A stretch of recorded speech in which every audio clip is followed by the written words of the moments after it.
What's going on, good people? Damn, how do I do this? It's been a while. Welcome back. Do I say welcome back? How do I say this shit? I Damn. have no idea. Hey, you got it. Welcome back to another episode of Culture Guard Podcast. It's your boy Rich. School here, and I'm in the building. What's happening? That's new. Yeah. Everybody's got an edit today. Hey, Yeah. it's your girl Ray P. We're back for another one. What's going on, guys? What's up, Ray P? What's going That on? was insane. I literally stopped. Like, hold on. Like, what do I say normally? I don't know. I think it's been a while since the three of us has been together. So Yeah. feels It good to has be back. been. Seeing y'all, man. Shout out to y'all, man. I told Rachel before. Obviously talked to school, talked to Rachel.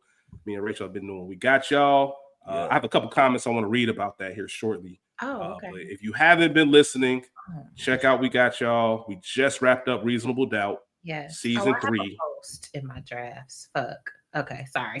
Go ahead. It's all good. It's all good, man. Hey, it's the end of the year wrap up, man. Bear with us. Y'all. We just trying to coast to the finish line. You know how you just push the car and let that motherfucker just coast? That's what we doing. That's what we doing, man. So, my car has run out of gas, so hopefully I'm at the gas pump. So hopefully it just make it. I'm at the station. Hopefully it make it hopefully over. at the gas pump. Over. Hopefully there's no dildo at the gas pump. Inside joke. Rachel, do you not remember this? You remember me being in Charlotte and there was a dildo at the gas pump, like just randomly, just hanging out right there. Somebody just left it fully packaged and everything. It wasn't even used. It was fully packaged, just chilling. We had just got some wings. Hey, them wings was busting too. Them wings was busting. We went to go get gas before going back to Rachel's, man, and literally at the pump where you pick up the pump, there was just a packaged dildo, and I'm like, damn, I don't even know what to say to this. Shout out to Charlotte. Roy Fox wings. Shout out to the wings, man. Them wings was hitting. But as I mentioned, we got y'all. We're not finished. We'll be wrapping up season 4 of the morning show as well. That episode should be out this weekend, early next week, whatever the case is. And then We Got Y'all will likely be finished for the remainder of 2025. Well-deserved break. Bruh. The last 10 weeks have been a lot. I'm motherfucking tired. Yes, well-deserved break. And of course, we'll try to, Black Reel Awards are coming up. So we'll have our episode top of the year. We've been getting our emails to watch some movies. Yes. So not only are we going to talk about it, we have voting to do. Oh, yes. So it's a busy season, even though we won't be recording per se, but we'll still have episodes of Culture Garden, making sure you get your holiday needs and all of that. Also want to shout out school. Who the fuck asked you? Who the fuck asked you? Who the fuck asked you? Straight up. Shout out to school and his pod, man. But we're looking forward to having this conversation with you about why did I get married. Episode 135, y'all. Crazy. That means sometime next year, early next year, late winter, early spring, we will be at episode 150, which is crazy. I don't even know what to say. I guess we'll discuss it more when we get there, but that's insane, and we appreciate all y'all for that. Yes. Please remember to like, subscribe, share, tell a friend, and even though we've already been cussing, there will be explicit content. You started off talking about dildos. I mean, we talked about gas stations, and I thought about a gas station, and I'm like, I remember. Anyway, tell a friend to tell a friend. And there will be spoilers. This movie came out in 2007. If you haven't seen it, I do not feel bad about spoiling anything for you. And there potentially could be spoilers on the sequel, Why Did I Get Married 2?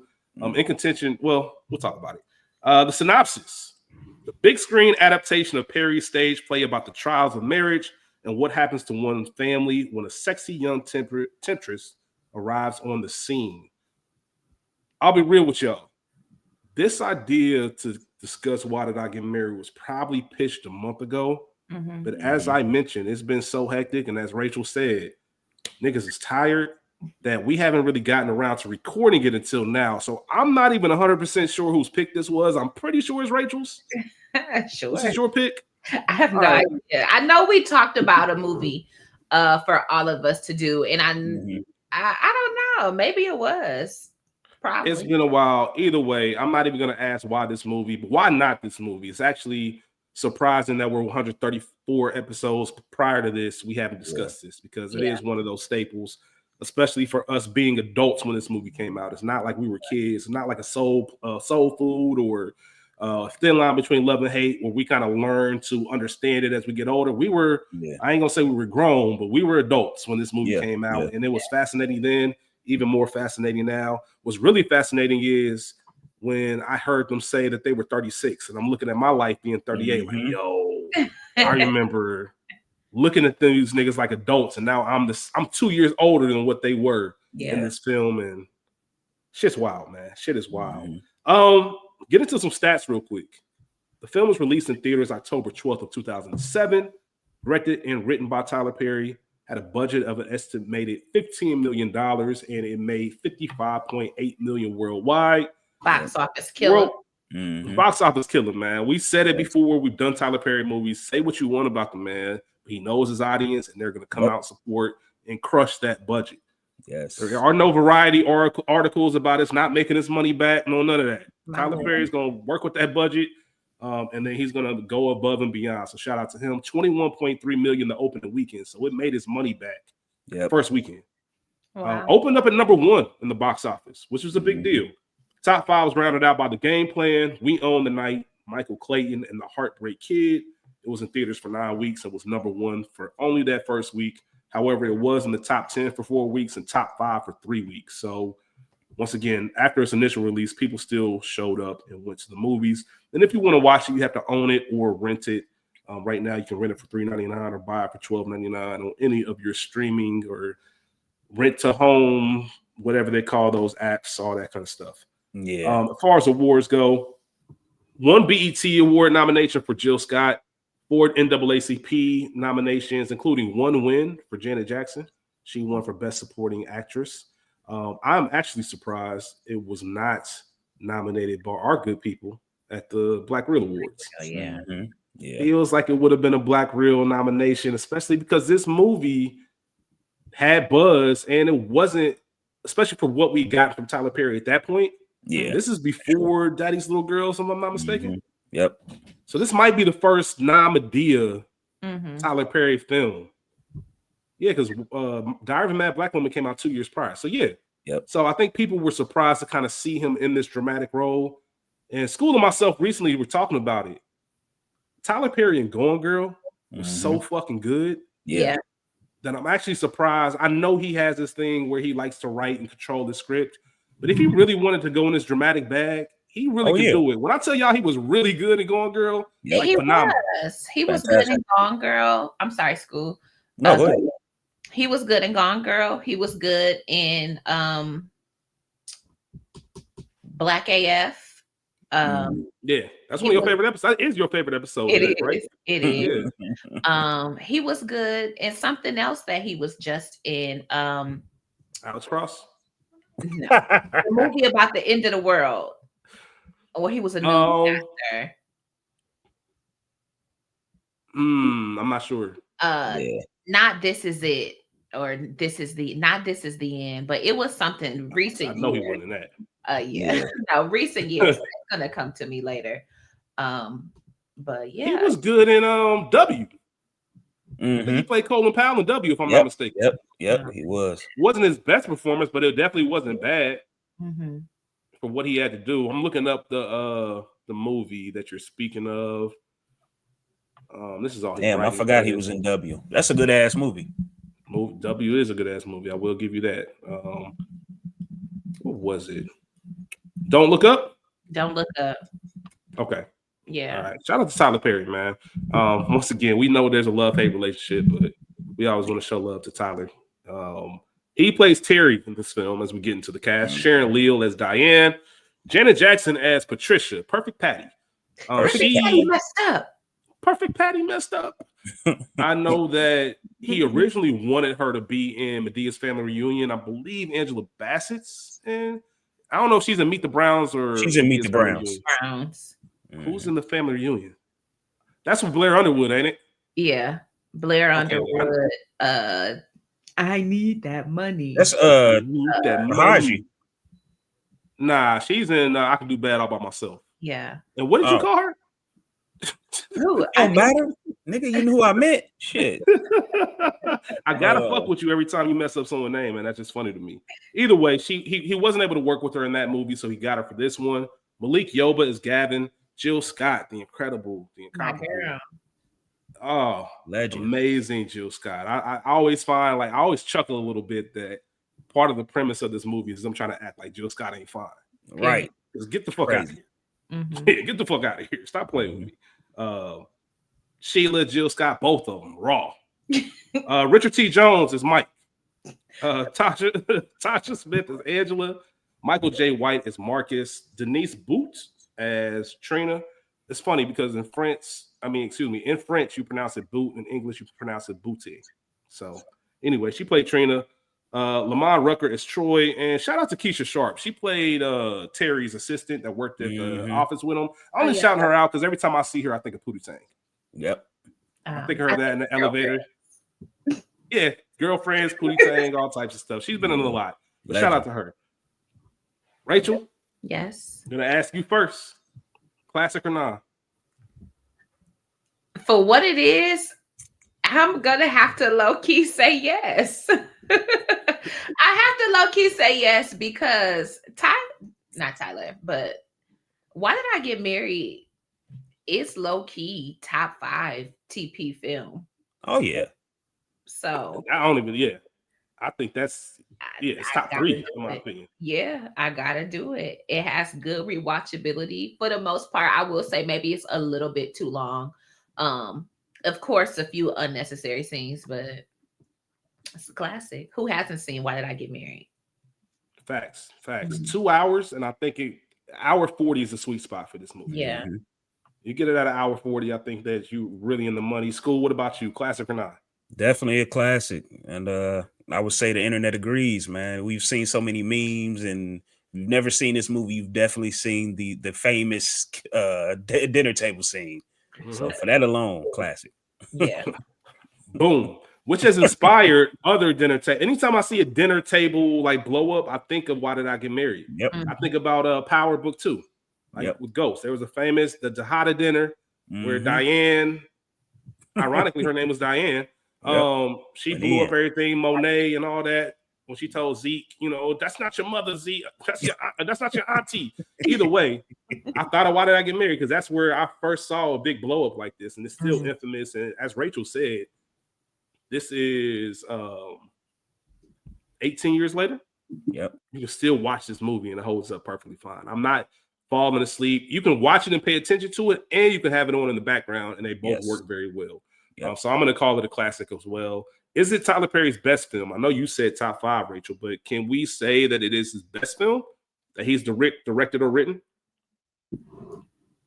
I might say yes. I'm really trying to sit here and think of what else would be up there. Daddy's Little Girls. I do low-key love Diary of a Mad Black Woman, but I might say yes. I'm gonna say yeah. I think it's definitely a yeah. Yeah, I've always mentioned the only two that I'm really even considering with it are Daddy's Little Girls and The Family That Prays. Mm-hmm. We've already done The Family That Prays, and actually we've done Daddy's Little Girls, and I think this is it. And maybe it's the ensemble cast of it. Mm-hmm. You know what I mean? If there were fewer characters like the play, then maybe those other movies have more of a conversation. But I think when you take all 4 of these couples, all 8 of these actors, and think about the time and the nostalgia aspect of it, and like I said, it still holds up. I think it's his best film. I really do. Yeah, I really do. So I'm going to go ahead and go with that one. As far as the origin, as I mentioned, it's a film adaptation for his stage play. I believe the play came out in 2005 or so. Why Did I Get Married? Marcus, Angela, Patricia, and Gavin were not characters in the play. So those are all characters added for this movie. It was shot in Georgia and British Columbia, Vancouver area, things like that. So your snow scenes were there. And of course, like the school scene and other things were in Georgia. There was a lot of the church scenes and the message scenes from the play that did not make the film. Tyler Perry thought it would be too preachy, maybe for a film audience, and wanted it to resonate. And it spun. I know we talked about the sequel there. Why Did I Get Married 2? There's also been confirmed that there's going to be Why Did I Get Married Again? But there was also a show that I'm sure Rachel's familiar with, but maybe not a lot of people are familiar this existed. There's a show on BET called For Better or Worse. And it was centered around the characters of Marcus and Angela, who were at the time, and maybe even still today, the talk of the film when you talk about the couples, because they did bring the drama and the non-PC and everything else. But it lasted 6 seasons, over like 140 episodes. I don't know how many people have seen it. I'm sure it might be on BET Plus. I'm not 100% sure. But I just wanted to give that some credit because... Yeah, I believe it aired on OWN, I think. It could have been was on... it OWN? Yeah, I know there were reruns on BET, I think now, or coming up. It was recently added to BET Plus, but I'm on, and I could be lying, but I think it did initially air on OWN. Yeah, I just purchased BET Plus today, so I'm gonna check it out. Shout out to BET. Yeah, 170 episodes. Check out watch Bigger when you get a chance. Okay, I'm on it. Check out DR from Detroit as well. I think you really like that. You would definitely like that. I'm trying to find where it aired. It doesn't really matter at this point. Either way, the fact of the matter is that it spawned 170 episodes of a television series spanning 6 seasons based off this. And I just want to give Tyler Perry his just due, because it's hard to make characters that people care about and will continue to watch and want to follow. I always say it. The reason I watch so many movies over again, and I'm sure all of us do, is because it's like catching up with friends. Like it's like seeing those people that you enjoy so much. So for them to continue the story, I thought was pretty dope. And Why Did I Get Married Too?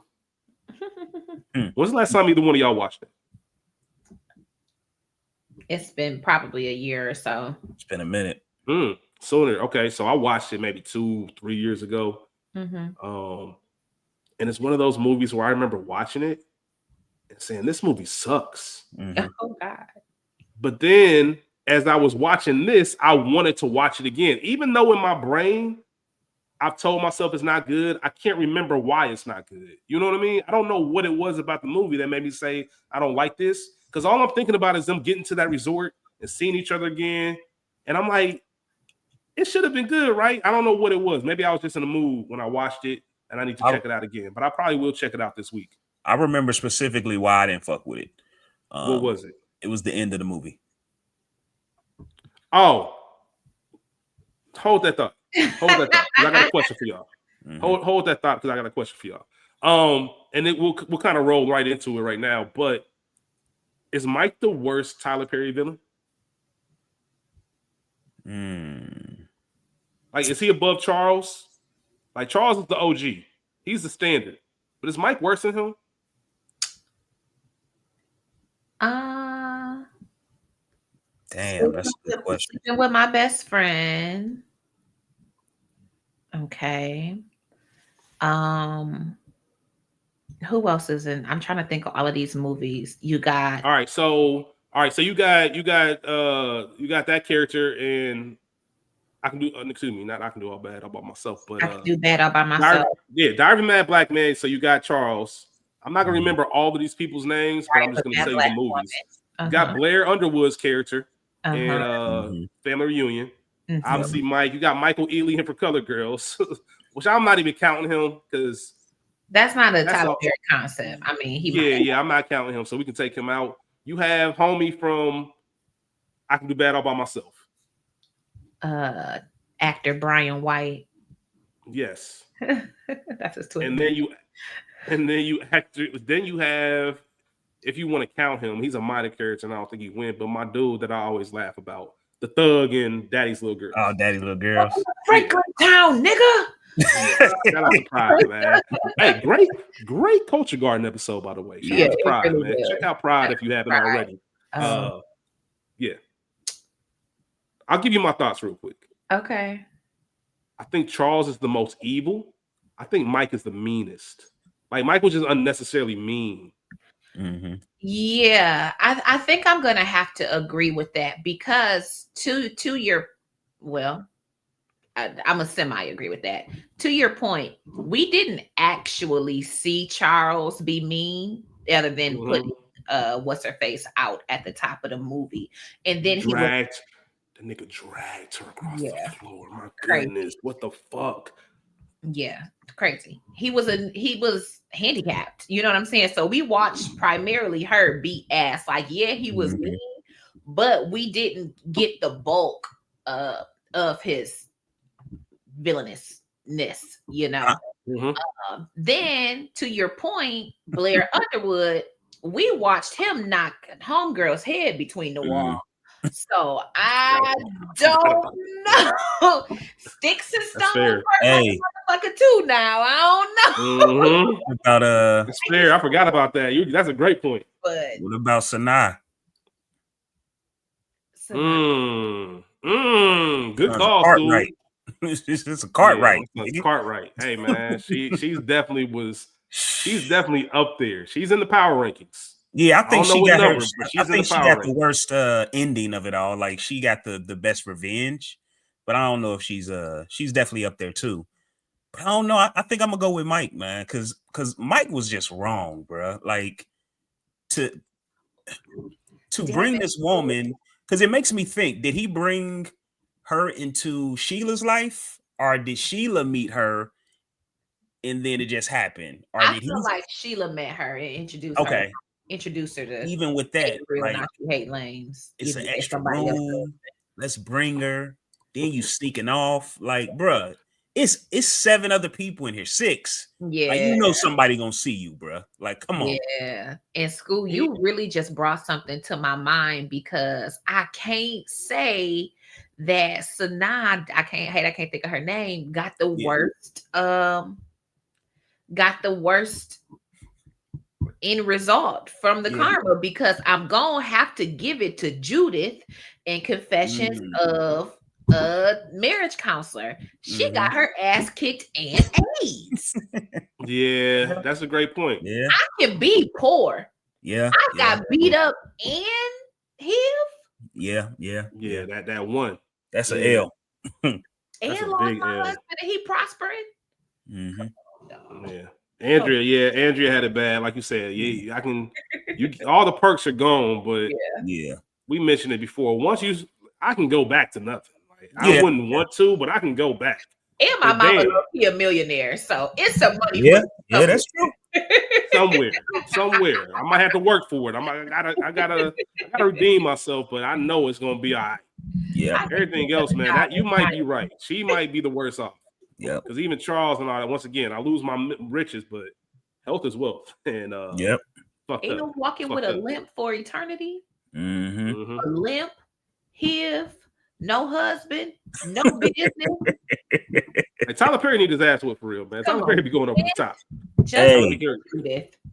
Hey, can Tyler said this shit happen every day, man. Cut it out. it does, and that's why everybody kind of relates to it because it does. We all know, and for real, one thing that I guess I didn't really, I'm not gonna say I didn't pay attention to it because it's evident, but as I get older, there's no way I'm letting Mike even slide with that shit. Like I'm a Yeah. very live and let live. I don't believe in getting people's marriages and businesses, but Mm-hmm. all that shit, bro. No, we're not doing Yeah. that, man. You do Yeah. that shit on your own time if you're gonna be a foul ass nigga. Like matter of fact, we can't even be friends. I don't Yeah. even want to hang with niggas like you, Mike. Yep. I don't care how long we known each other, bro. Like that's not gonna save this relationship. Like you were okay. People do what they do and they break their vows and all that stuff. That's y'all business. But when it comes down to Marcus. just being mean and when Mm. it comes down to just like cracking jokes on your wife, like there's been a meme that's been floating around the past couple of weeks, like never crack on your friend to entertain the table.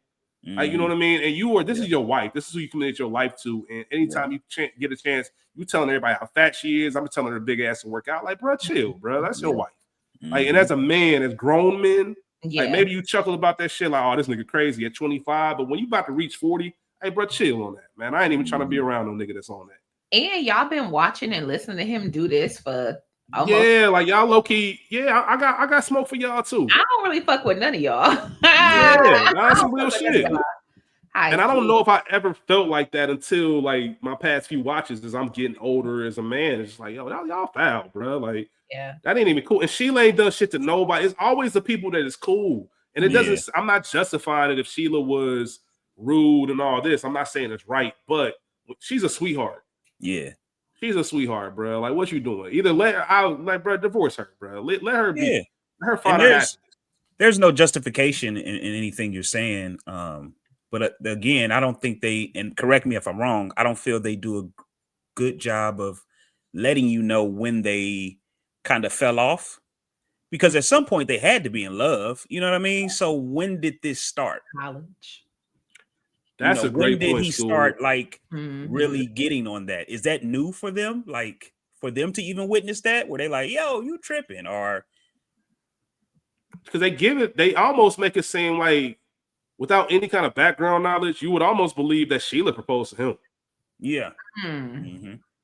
Like, you know what I mean? Like, I can't Mhm. see, I don't know where if you love a woman enough to get down on one knee and say, I Yeah. want to be your husband, I want you to be my wife, I don't know how it goes that south that quick. Like, things can break up. I've seen people break up and get divorced. I don't know if I've ever seen them be that mean in the Yeah. process, especially when the other person isn't mean to them. Yep. Right? I know people hit below the belt, all that kind of stuff, but to go from pure joy to just, I don't like you. Mhm. I'm not saying it doesn't happen, but I'm just saying, damn, how did it get to this point? I would love to see how they actually, if there was an origins of these characters in college, I would Yeah. love to see how that actually went down. Yeah, especially when you see how easy it is for them to get a divorce. You know what I mean? Like they got a divorce like it was nothing. So you could have been did that and still had old girl. Like what was He wouldn't. you just wanted to torment this lady? Yeah, Like and that's a very interesting thing because for as mean as Mike was, and I have to think that you're somehow getting off on this because Mhm. again, you are the one with money. We learned in this movie that Sheila wasn't working. Like yeah. Mike is Mhm. rich and you're well taken care of. Now consider, and Kyron, I know you have to go back to Why Did I Get Married to, in that story when Mike is trying to make nice with Sheila, she talks about how he used to kick her ass. So That's right. remember they all been together since college, this, Right. that, and the third, but somewhere in the midst of that, he kicking her ass. And that's probably why you start getting so big and this, that, and the Yeah. third, because you coping with abuse and blah, blah, Yeah. blah. And so the bigger she Mhm. get, the more he hate her. And he's just Mhm. an asshole anyways, you know? Mhm. So Yeah. I would like an origin story too, low key. Yeah. Low key Yeah, I want to see how that happens. was not a sequel, but a trilogy. Something. What's that? I said I low key would Oh, like the yeah. origin more so than a trilogy. I would rather see that than what he has planned coming out. I'm still gonna see But Of yeah, course. definitely 100%. That's the thing. I'm definitely gonna see it. But yeah, of course he's bald and dark skinned and black, so of course he was whooping ass because that's what Tyler Perry does. Shout out to the Boondocks, huh? I do want to say this. Yeah, shout out to the Boondocks. Hey boo. I do want to, Rafe, I'm not fucking with you. I do want to say this, and I don't know if this is discussed enough. I don't know if we talk about Diane as a villain enough. I like Diane that. might be the worst type of nigga. Diane, low key, Diane the worst type of nigga. Like for real. Like it's eye opening, and in the second one too. Yeah. This woman, nigga Tyler Perry, Terry, excuse me, the nigga Terry said, May 12th, 12:01 p.m. You came home and made love to me. Like, hey, that nigga knew who your work husband. Cause somebody out here got you feeling him. Hey, Diane ain't. I ain't gonna say Diane ain't shit, but Diane ain't shit, low key. And we ain't even gonna talk about to School's point. I'm gonna toss it over to you, School. The fact that Patty is responsible for her husband's death and gets a nigga at the end of Why Did I Get Married To? When I tell you I was pissed off, I was pissed off. School, what you got to say about it, man? You say you didn't like the ending because of that, or the movie because of that ending. Yeah, what's your thoughts on that, man? Listen, man. I'm always moving on, man. But damn, man, where's the grief at? where's the sadness? It had been a year. Yeah. Hey, had it been a year? Yeah. That ain't long enough. Now we've been together. Now we've been together since college. We done lost a child together. We done man. That ain't long enough. And who you picked? Come on, man. I bet he won't be in the new one. Yeah, I'm sure not. But you know what? I didn't like the end of Why Did I Get Married To either, but even less about The Rock, more so just about how Gavin died and all of that. I hated that whole last little bit. Like, yeah, you can let them get into an accident, but you don't have to add that extra shit. Because what are we doing? Yeah. Like, and if you do add that, don't add the end credit scene with The Rock pulling up. Like, I don't think it's in a real way. I don't think it's fair to see. Damn, this is gonna sound fucked up. I don't think it's fair for her to like have that happy ending, knowing that the argument and how you were treating Gavin back and forth, they were at it together. I don't want to just put it all on Patty, but it could have just end credit once that happened and they kind of go back to the beach and mourn and stuff like that. To have The Rock pull up and her being smitten, I'm like, man, you don't deserve this shit, motherfucker. Like, stop. Well, not only that, or did she just see a fine nigga? Well, listen, man, that nigga was trying to get coffee. I'm trying to make a donation. They also made they made it very clear that Patricia was very tough on herself. She didn't know how to talk about her feelings when it comes to grief and all that stuff. Yeah, you a therapist. Just for her to 2 seconds later move on. Worst patience. So stop it. Fair. That's fair. Either way, but Diane, we'll talk about her throughout this movie. Diane is really like an underrated villain. Like nobody talks about it as much because, for whatever reason. But I feel Terry, man. I felt for my dog. But, I also think that women know what niggas they can do that shit with. So Terry low-key let that shit slide because she knew, like, this nigga, man, get out of here. Beat it, nigga. I ain't about to do none of this shit. I was about to get too anecdotal. You got it. Yeah, I'm going to save you from yourself. Why Did I Get Married Again? Mm-hmm. It's scheduled to come out. We don't know when, but Tyler Perry is confirmed. One glaring omission. No Janet Jackson, which makes sense, right? If you're the only one that's not a couple anymore, maybe it's easier. Obviously, maybe there's some scheduling issues in real life, but from a story aspect, hey, I'm sure they were going to have a couple throwaway lines where they mention her, she's doing this and that, or whatever the case is. Or sometimes in Hollywood, they keep things under wraps. Maybe she will make an appearance, and they just want to keep it as a surprise. But Taraji P. Henson, who was a known collaborator, some might say, I read an article that said she's Tyler Perry's muse. I don't know. I'm not going to go that deep. But a known collaborator for Tyler Perry, she will be starring in the film. I'm not sure what role she'll be playing, but she will be in the film. Do either one of you have any excitement for Why Did I Get Married Again? I know we're going to see it, but are you excited about it? And just for those who don't know, the premise is going to be Marcus and Angela's daughter is getting married. God damn. And they see the kids, the couple see their kids as they're growing up go through some of the same things that they go through. Ooh. And they're kind of looking at things from that lens, which asks them, like, why are we doing this still? So it's kind of like, hey, the example we set, our kids are following that as well. That's the premise from what's been outlined so far. Any interest, or are you excited to see it? Rachel, your wheels are spinning. My wheels are spinning. That just made me excited because I low-key would like to see Taraji as the daughter's future mother-in-law. That's good. I like that. Yeah. Hey, Hollywood, get her in the production room. My medulla be working. Get her in the production room. I like that, actually. Yeah. I'm actually more interested to see who would be the kids. Like, you know what I mean? Like, who would be? Because there's a lot of young Black actors. Like, I'm already picturing like either Chloe or Halle, because that just seems like Tyler Perry would call them for a role. Yeah. I don't know who else, but that would be interesting. Bow Wow. Because we know Marcus and Angela have kids. We know at least Terry and Diane at least have two. From where we saw them in Why Did I Get Married 2. Troy and Sheila have one son. That's it. Yeah, that's only 3 couples. So yeah, I would love to see that and to see them as their early 20s or whatever the case is. Some of them might still be teenagers with age gaps. I think that's a really interesting concept. We're going to see it. Like, there's no way that's coming out. And I'm saying no. I saw Coming to America 2, y'all. So if I'm watching that, I'm definitely going to watch Why Did I Get Married Again. So we'll see what happens. We'll see more information on the release date and go from there. Shout out to Tyler for knowing what the people want. He said, y'all love Marcus and Angela. I got you. Yeah. Shit. Yeah. Nah, that's real. And if Tyler's listening, if this ever stumbles across his desk, like seriously give some thought into the origin. Like cast some young actors to play these characters, college years, early 20s.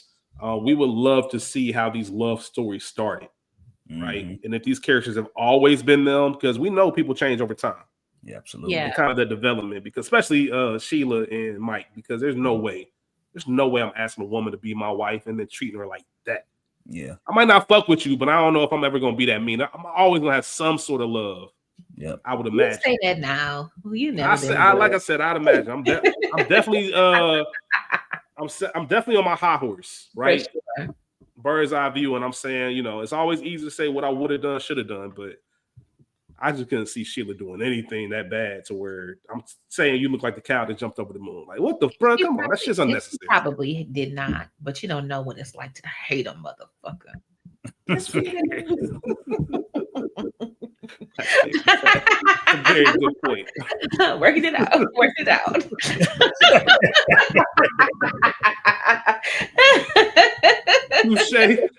Touche, my nigga, touche. All right, let's get into this. Rachel, I'm gonna kick it off with you. Oh God! You know how we start these episodes. Do I? Let's go with the opening scene. So we see Patty, who wrote a book, and she mentioned the premise. She wrote a book called "Why Did I Get Married?" She's lecturing this class or in front of this class, talking about her new book. But somebody asked her about this one. First and foremost, the premise of it. She said, us as friends, 4 couples, we go on vacation together for a week every single year. And we talk about why did I get married? Mm-hmm. I ain't gonna hold y'all. Sounds like a terrible idea. Yep. I don't know if y'all agree or not. But as I was watching, I really thought this sounds like a fucking awful idea. Because there's more that can go wrong than can go good, in my opinion. Yeah. There's way too many personalities, way too many issues. If I have friends like Angela and Mike, or excuse me, Angela and Marcus, like y'all got too much shit going on, man. I don't want me and my wife kicking it. We good. I don't even want that drama. I don't want Mike and Angela in the same place because y'all don't like each other. That's too much negativity. Now, if I'm Marcus, you overstep and say some wrong shit to my wife. Now I gotta step to you. I don't want to fight you, my nigga, but I can't let you talk to my wife like that. There was way too much slide in this movie. Way too much shit slid for me. Like, you gotta, you know what I'm saying? Like, you my boy and all, but my nigga, that's my wife. Like, stop playing. Yeah. I agree with you to a degree because I appreciate a couple's trip. However, I do think a week is too long, and I do think us all in the same house is too much. What we need is an all-inclusive resort type situation. Even though they were in the winter tundra, there has to be some sort of, again, winter resort or cabins where we all on the lot. Yeah, but we all got our own shit because, to your point, I don't want to know the happenings of what you have going on. I don't want to bump into you running into your side bitch room like, yes, it's too much. Plausible deniability, man. Yeah, it's a great idea and concept. Like working on your marriage, having those tough conversations, the whole nine. And it's funny looking back at it now because in 2007 there was a comment where dude said that must be hard for the men. And of course, we've reached the mental health age, and people are taking it more seriously. And men are now being taught, hey, you can cry, you can let these emotions out. It's okay to open up and check on your mans and all this. It's just funny how far we've come in those 18 years. Great idea and concept. Definitely not a week. Definitely not 4 couples. Maybe 2 couples. And like Rachel said, in the same vicinity, not in the same house. Under the same roof, there's way too much that can go wrong. Mm-hmm.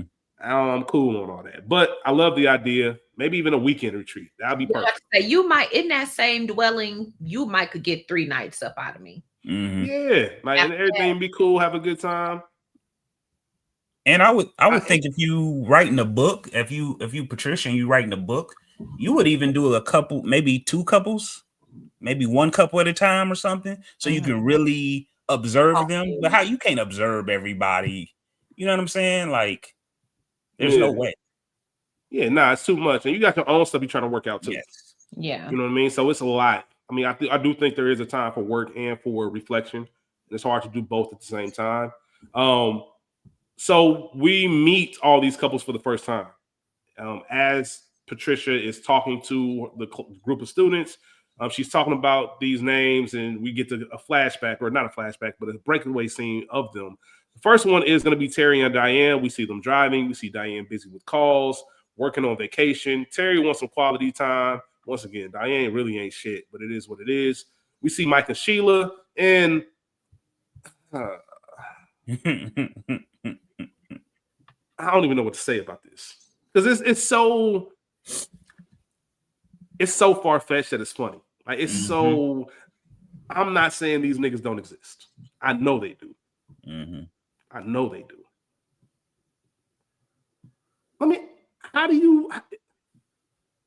Why are you sitting next to Sheila's husband in the first place?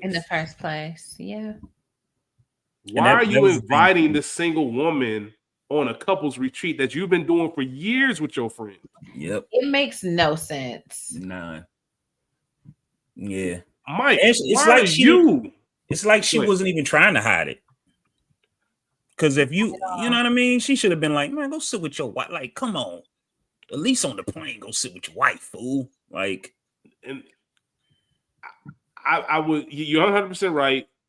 I'm assuming she's probably like, listen, Mike, I don't even know how she accepted that offer. Like, it sounds so crazy to me.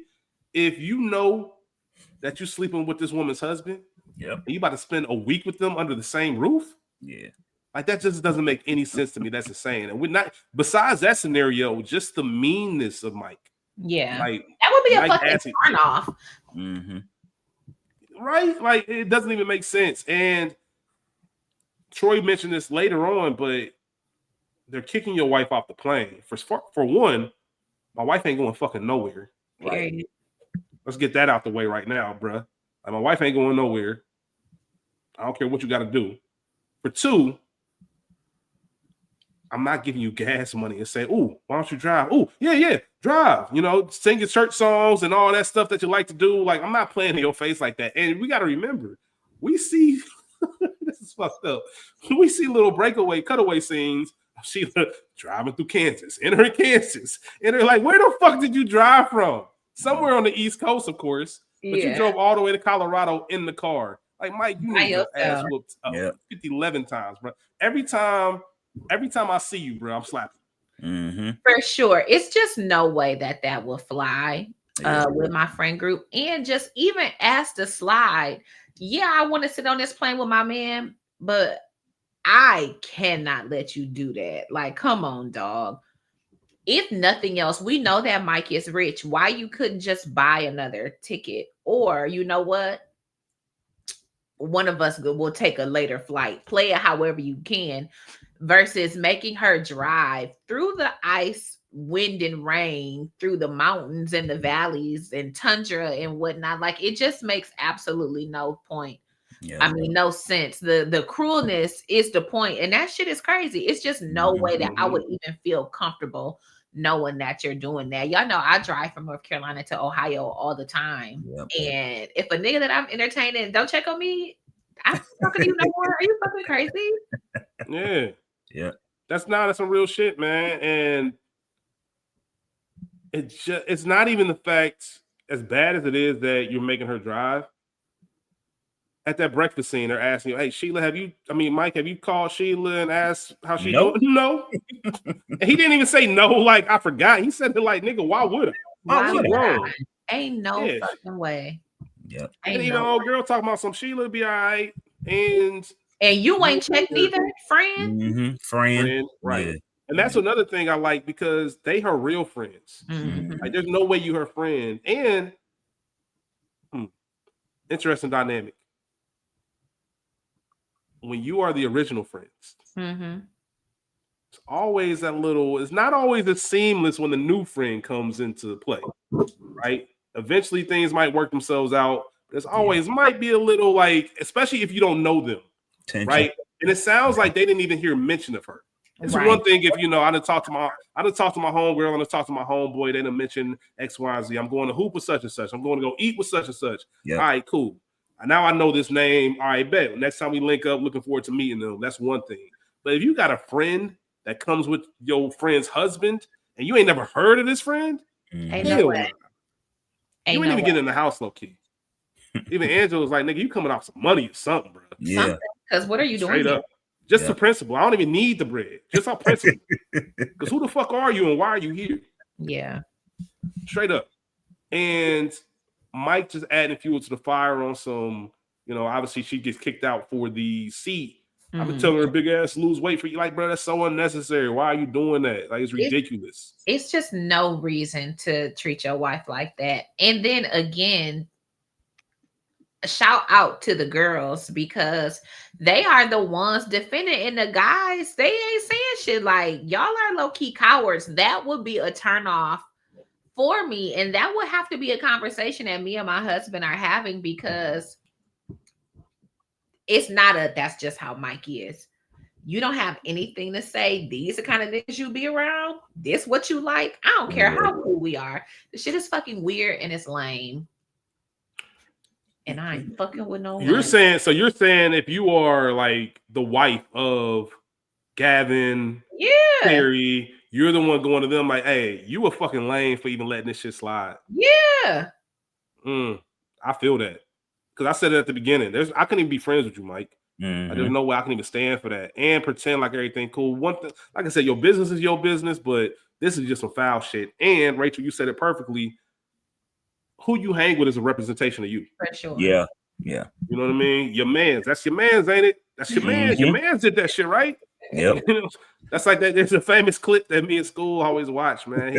He said, I heard they got your man's. Yeah. They got your man's on sex charges. The nigga you be hanging with. Yep. Like, nigga, that's your man. Like, that's your man. Bro, Mike, get the fuck out here, bro. That shit ignorant. And you fucking up my weekend. Yes. Now the weekend to turn into your shit. Mm-hmm.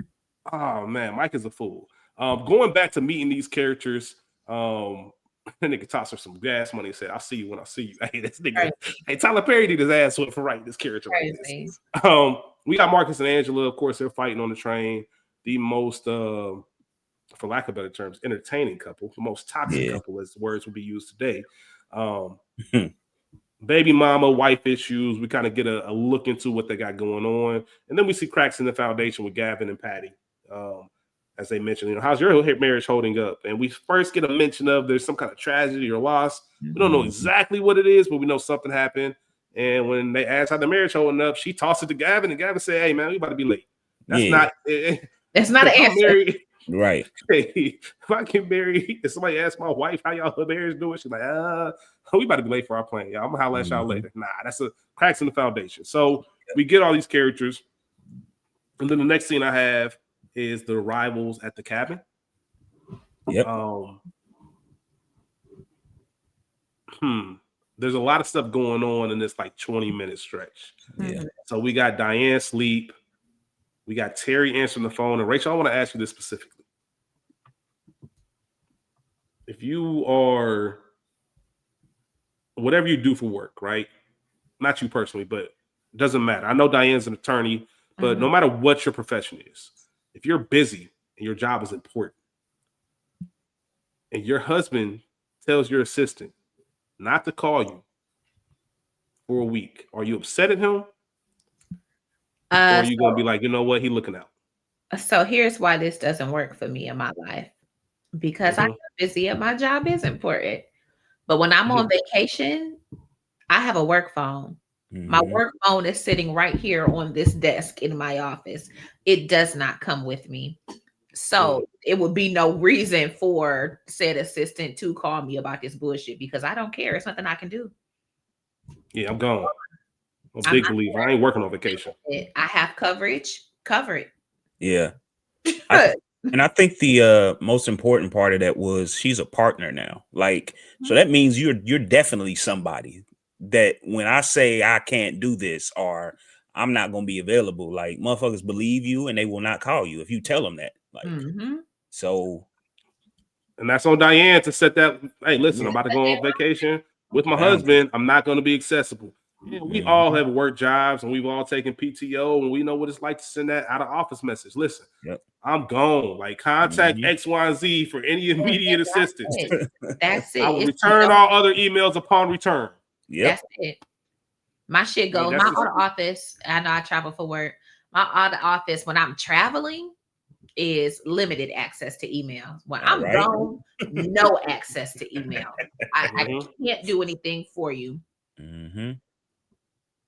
When I got stuck in DR for a day when my flight got canceled, I emailed my manager from my personal phone because I had her email like, girl, look, I'm stuck. I'm gonna be gone an extra day. Yep.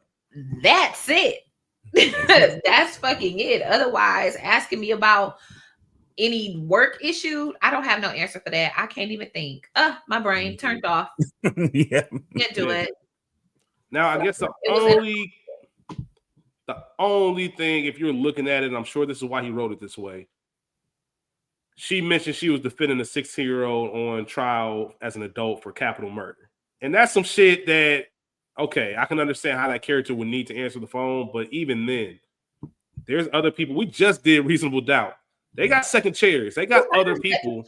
Exactly. Because if life happens, right? If some real life shit happens, let's say it's not her marriage. Let's just say there's a tragedy of some sort, or somebody in her family gets sick, or whatever the case is. That's it. I gotta go. Yep. Like, I don't know what you want me to do. I gotta go. Somebody else gotta handle this right now. And that's the thing. God forbid, if there's a tragedy, you still feel comfortable calling me knowing I'm dealing with that? Yeah. I'm gone. I'm with my husband. That's it. That's Period. It. That's it. That's what it is, man. I noticed something for the first. There's something I noticed this rewatch, and I don't know if I've ever thought about this. And it didn't happen until Gavin and Patty showed up, and we see Terry and Gavin in the living room just kind of catching up and talking about, we doing everything we said we were going to do. Do they live in the same city? Do these characters live in the same city? Because there's a scene there's a scene where they're at the bar, the fellas, and they all meet up at the bar. Yes. I didn't think they lived in the same city. Yeah. But then I saw that scene, like, how do you meet up at the same bar if you're not in the same city? And I know how it is as adults. When you get older and you have more responsibilities, families, kids, jobs, careers, all of that, it's harder to it's not like college. We're not just linking up every day, kicking it every night. We got to set friend dates. I don't think they live in the same city. That's a great pull. I didn't think that they were in the same city either, because again, if we are all in the same city, I would think that we could get together as a group of friends more than this once a year type shit. They were talking like they ain't seen each other in months. Gavin and Terry was talking like, how you been, man? Like, we ain't even talk on the phone. But that's a very good pull. And maybe they live like close enough to where this makes sense. You know what I'm saying? We can get together this night. And that's actually a really good point, because in Why Did I Get Married Too, Sheila and Troy moved to Atlanta where the rest of the crew is. Yeah. I thought that they were just all together because of Patty's award. I thought that's why they were able to meet up. Like, they just were all in town for her award. Because didn't that scene happen a little bit after that? I could be wrong. So that's the thing, though. Damn. The way that it starts, it makes it seem like they are not in the same city. But given that dinner with the men, or the bar scene with the men, then all the girls except for Sheila showing up to the school to meet with Patty to go through the list, that would indicate that they are all in the same space. That's what I was thinking. That's the second scene. Ended up staying in Colorado. That's the second scene, because it's not like they flew in and popped up on her. Right. And it was almost like she was so surprised that, what, is everything okay? Yeah. If you in the same city, like, why is this a shock that I'm showing up at your job? Like, I'm gonna pull up whenever. Well, no. I don't know. Patty just seemed like she was always freaking out about something anyway. Yeah. But perfect. Yeah, that's just something I always thought about. And I didn't know, like you said, in the sequel, we found out it's Atlanta. But in this first one, I'm like, I don't know where y'all live. Yeah. East Coast, for sure. Definitely East Coast. I don't know if it's South or like East Coast. But you're in the Eastern time zone.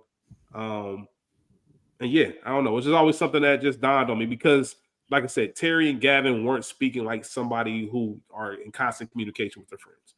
Mm-hmm. It's almost like they were talking to each other like their wives are friends, and we just happen to be the And husband. we just happen to be, yeah. Instead of like we went to college together on some cool shit. Mm-hmm. So I don't know. It's just very interesting. But like I said, I know as adults, you don't see your friends as much as you used to, and you take it from there.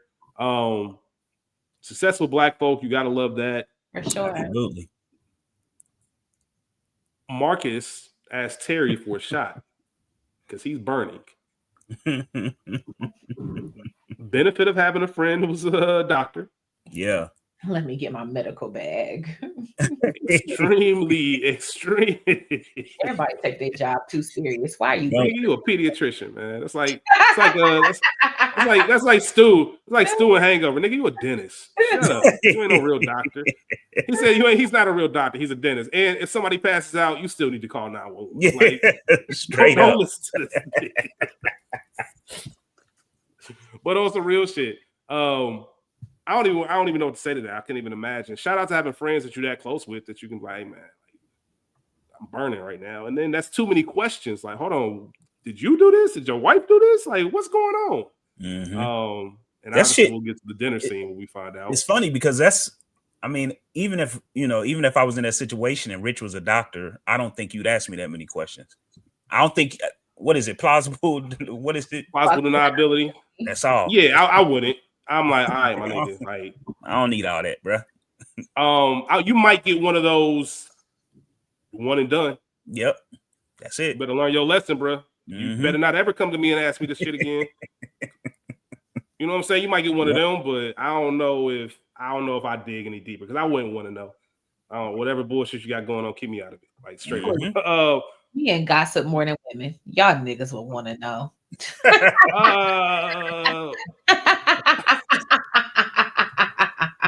Please. Hey, I'm talking about Rich, man.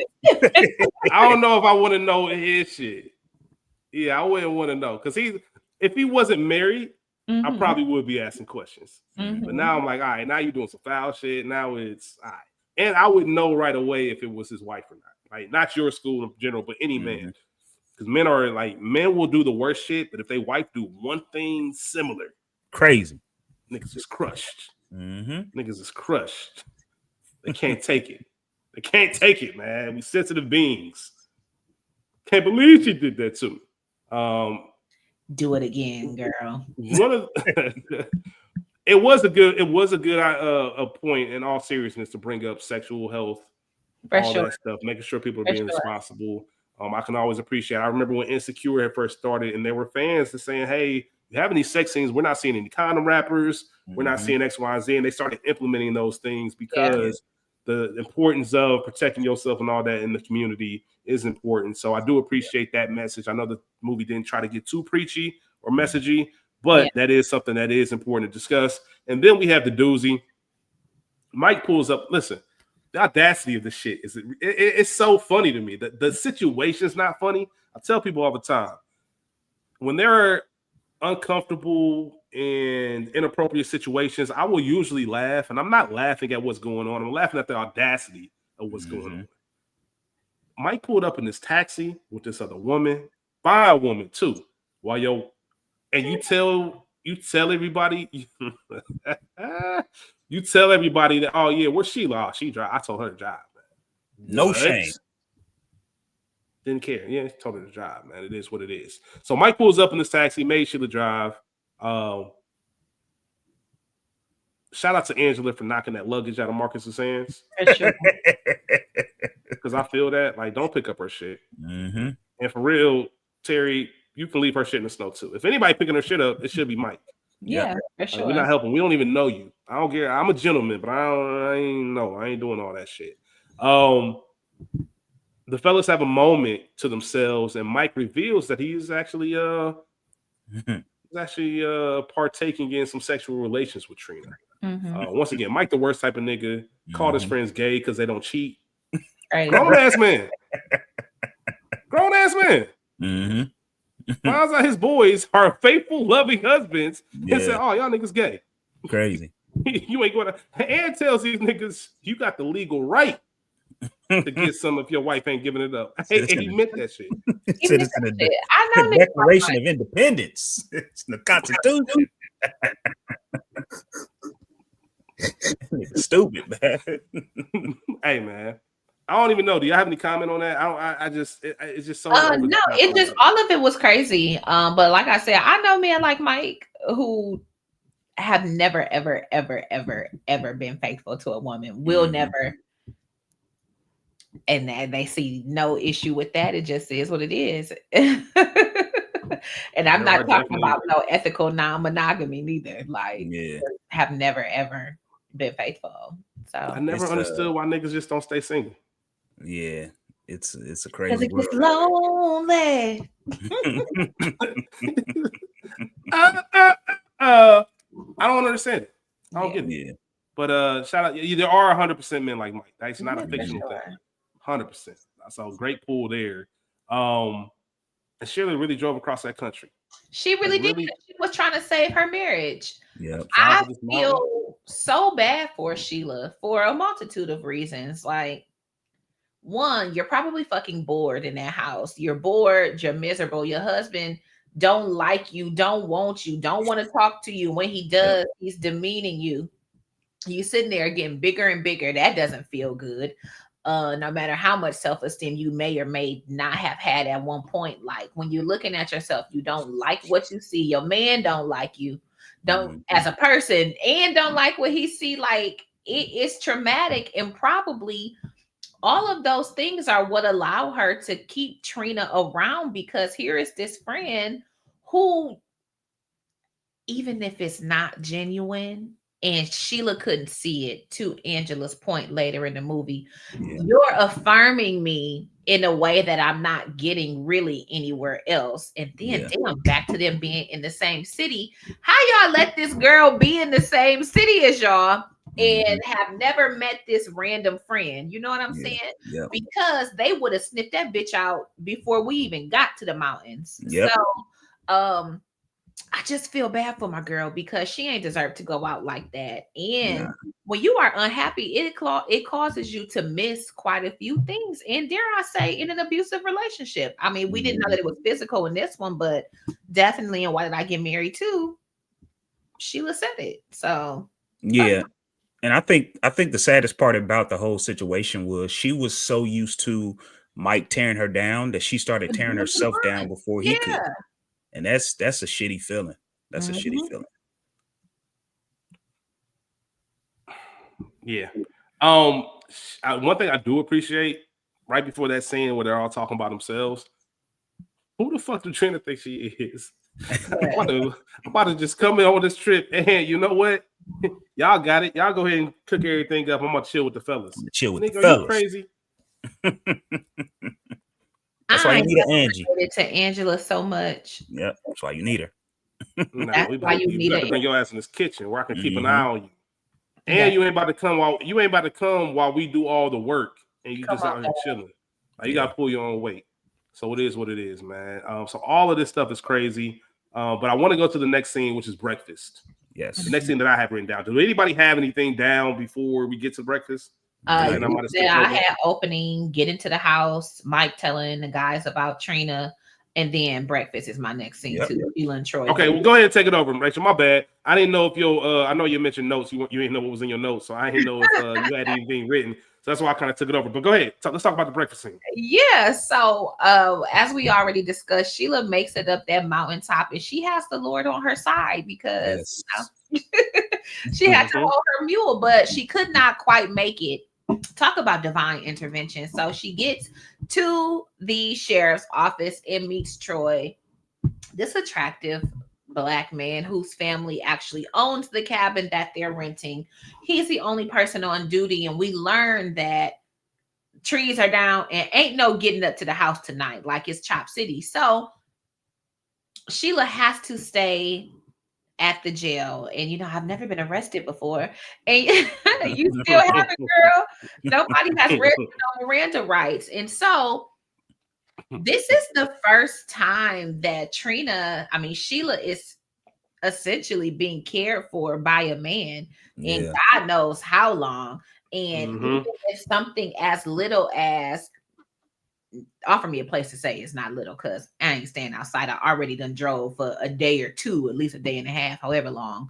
That's that. But I'm offering you coffee. I'm being kind, and I'm putting in your hearing, there's no way I'm letting my wife drive anywhere, let alone a couple's trip by herself while I fly. Yeah, it's crazy. I think it's the first time, well, not I think, it's the first time Sheila has heard out loud how nuts this sounds. No matter what, even if because of all of the trauma and whatever with the dynamics of she and Mike's relationship, she still did it because I got to save my marriage. Like, I just want this so bad. I'm holding on without hope. Meanwhile, Troy is like, bitch, are you cool? Are you fucking crazy? It's just no way. So we learned that she's talked about Trina all night long. We wake up in the morning, the trees are gone, the snow is plowed, and we get to the kitchen. The girls, chef Divas. Divas. Shout out to Fresh Prince, as to which that was a callback to. Yes. To all of the divas. We in the kitchen, eggs, bacon, pancake, sausage. Trina again, not doing shit, sitting in betwixt the men while the girls are having their own conversation and peeping out the scenery, because we know what the fuck is going on at this current point. Angela called it out all last night. Here we are. So in walks Sheila and Troy. Look at me. At least some man did take care of you. Shout out to Troy again for being a man's man and doing what men are supposed to do, which is take care of women. And everybody is happy. Well, the girls are happy to see Angela. But here is fucking whack ass Mike, this husband, like, oh, hey, so nonchalant because your wife coming has ruined your fun. Yep. Which is so relatable content for a lot of people. You're horrible. So unless you've been in a room where a nigga wife come in and they stop having fun, if you ain't seen that shit with your own two eyes, you wouldn't know why I'm laughing so hard. That shit's so crazy. Go ahead, Rachel. My bad. Whipping these men into shape. Man. Trina or Sheila is talking and she introduces Troy to Trina, who, you know, I made a little snide comment, who is a beautiful woman, you know, and the only other single person in this house. Yep. They are having a moment because, again, when two attractive people are talking, unless they're ridiculous, there is going to be a spark or two to fly, you know. So we're going to engage in this conversation. And of course, Mike hating ass is what's so funny is, you know, chopping it up. And the girls are like, no, let these two single people have a conversation. Again, Sheila's eyes are not open. All she has are eyes for this whack ass husband. Yep. Adoration and appreciation for this funky ass friend of hers. And she is trying to do her a favor. Yes, I needed Troy to help me up this mountain, but look, girl, I got a gift for you. You are such a good friend to me. I want you to have what we got. Yep. Tricky. Tricky. So introduce Troy, Trina, and the rest of the group. And we learn that we plan to go on a date and she can't fucking go. You ain't going. Mike is shutting shit down left and right. From there. Hold on. I'm sorry. That nigga with the dead serious face with his wife sitting to the left of him said, Trina ain't going with that man. Huh? Hey, say that shit like that. And let me just say one thing real quick, just about Mike. Let me tell you another reason why Mike is the worst type of nigga. Mike gave her the half-ass hug when she came in the room. Didn't even give her a kiss, but had the nerve to question why is he still standing here? Yeah. Like, you don't even want your wife, bruh. Like, why are you concerned about that? Why are you still getting jealous when you treating your wife like shit? I just thought that was crazy. Anyway, back to you. And sorry, I just No, wanted to go say ahead. this, and shout out to Troy for respecting that Sheila was married, even though we know eventually that he finds her attractive. But for Yeah. him going with that, like he's like, oh, you got a friend for me? All right, cool. Like he was with it. Like Yeah. shit, all right, cool. And just to rewind a little bit, I really appreciate the assertiveness and just directness of Troy. Because when they were in that jail in the sheriff's office, you can tell, like I mentioned, I don't want to get in your business or whatever, but hold on. I gotta ask you. Let me ask you a question. Why are you here on a couples retreat by yourself? Your husband had to go ahead. I wouldn't want my wife out there traveling by. It didn't make sense. Like whatever it is, there's no way you had to come ahead. Yeah. Like, you know what I mean? I'm not having you travel by yourself. I just love that Troy pointed it out. I know, Rachel, I know you already mentioned this, but I can't even let this shit slide. I gotta ask you. I gotta know. Like, why are you in a snowstorm right now with no husband? Like, I would never let my wife out here on this shit. And that's a good thing because we as people, we need to hear certain things from other people outside of those people that love you. So it does hit you a little harder. Like if you said that to me, Rich, I'd be like, all right, whatever, nigga, that's what you're supposed to say. But if a stranger say it, you like, damn, hold on, am I tripping? Like, yes, that is a great point, School. We are more prone to pay attention to the strangers because we expect our friends. Oh, you just saying that because you are people. Da, da, da, da. We even talk about it with the pod, right? Family hit you. When strangers hit you up and say, "Oh, I like this, I like that," it's like, "Oh shit, okay." Like people who don't know us fuck with it, but when you all right, you fuck with us, so you fuck with this. And like you said, the point. I think Rachel might have said it earlier, where sometimes you have to hear things said out loud for you to know how ridiculous it is. Like, you know what I mean? Like, you think thoughts, but if you say it out loud or say it to somebody else, and you look at their face and they looking at you like, "What?" Like, you realize, "Oh, I'm bugging." Like, I really just drove through 3 time zones to drive up this mountain by myself. Like, while this man stayed on the plane with my friend. Like that, it just doesn't sound right. She didn't even realize it because, once again, if you talk about character development, Sheila is going through it. She's depressed. The girls, and shout out to the writing, I will say that. I know people don't like to say that a lot about Tyler Perry. Shout out to the writing because the girls did mention, we don't even know if we want to tell her because we know she's been going through things. We know she's depressed. We know she got X, Y, and Z. Like, she's going through it, and sometimes it's tunnel vision. Like, I might pretend that everything's good, and we'll go from there. But Rachel, I'm gonna toss it back to you. Let's talk about the infamous dinner scene. I don't know, School, if you have anything before this. Rachel, I don't know if you have anything before this, but let's go ahead and get into the infamous dinner scene where the secrets are exposed. Okay. Well, yeah, I did just want to talk about, again, post breakfast, we get to the girls' shop. Yeah, go ahead, my bad. And all the girls are talking. And again, Sheila's not clocking the other conversation. She even gets mad at Angela, like, you just don't like her. You don't get it because, again, she hasn't been talking to the girls like that. Trina has been her only safe space for God knows how long. And again, here is Trina. And I said it earlier, I don't know if it's genuine or not. It can't be, because I'm not helping you pick out lingerie, knowing how mean and evil your man is that I'm sleeping with, and I know how he's gonna react. Like, and even panning to that scene where Sheila comes, because I'll tell you, and again, not to be anecdotal, when your partner is acting like he don't fucking want you, that shit fucking hurts. And so here is Angela coming in, doing all that she can. Look, we're not at the house. Maybe a different environment will get the juices flowing. Like, we've got to do something. Like, I want this to work. I don't want to come back to a cold house. I don't want us to not be connected even after this. You know what I'm saying? Yeah, I didn't like driving up the mountain by myself, but here I am. You're my husband. I want us to be okay. And fucking mean ass Mike. And I have to believe that Trina knew that he would react like that. You know what I'm saying?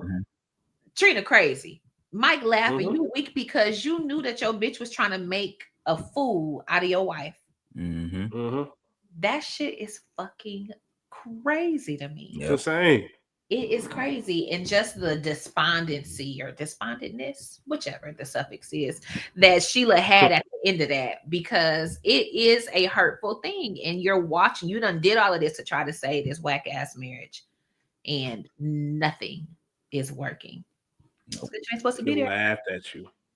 That They nigga, laughed at you. Told you look at the cow that jumped over the moon. What you wearing?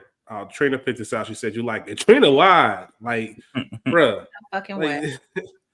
Ain't no fucking yeah, way. you can start by losing 50 pounds, then maybe I'll be attracted to you. Oh, and right now you can turn off the lamp. That would help. Like, bruh. Starting to glow. Boy, I'll kill Yeah, you. man. Like, nah, straight up. Like she should have. Like that wine bottle might have been the MVP of the movie.